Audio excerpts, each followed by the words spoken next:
I just remember it was a big family night for us to sit and watch the awards. It was, you know, our radio stations stayed on country music, and it was our opportunity to see all our stars. You know, we never really got to see them perform. We didn't have an arena or anything, so they couldn't come to that. So a big chance to see our favorite performers were on TV watching the ACMs. And I just remember being a kid, and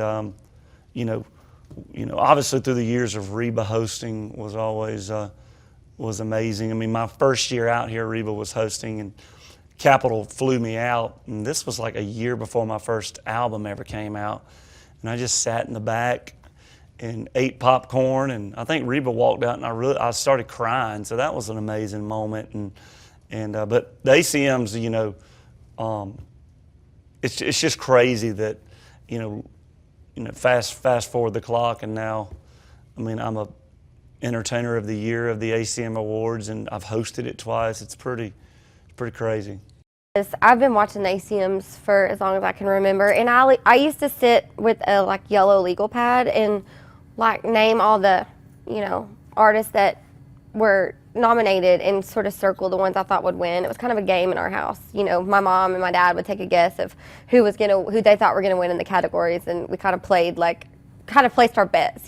So it's really crazy to think about. Every time I think back to those times watching it with my family, and now I'm here. So it's really cool. I can't name one artist I think of because it was everybody. I mean, it's every artist that's ever been anyone has performed on the ACM Awards.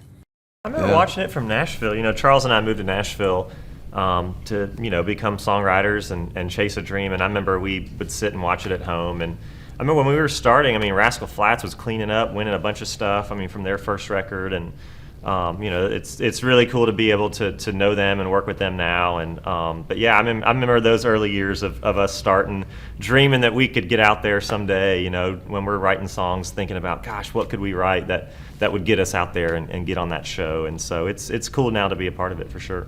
I just remember as a kid, whenever it was time for the ACMs, that was a big thing in our house. I mean, we obviously were big into music and loved music, and so it was really, back then it was so different because you didn't have internet and all these ways to kind of keep up with everybody. So, really the only time you got to see a lot of these guys live is if you watched the show, or if you actually went to one of their concerts. So, I mean, for me, that was a big deal. I got to see, Alabama perform, or, guys like that. And it was, that was a big night for us. And I remember, whatever you were doing that night, you just kind of, I don't even think we had a VCR so we could record it. It was just you just canceled all your plans and spent the night at home that night.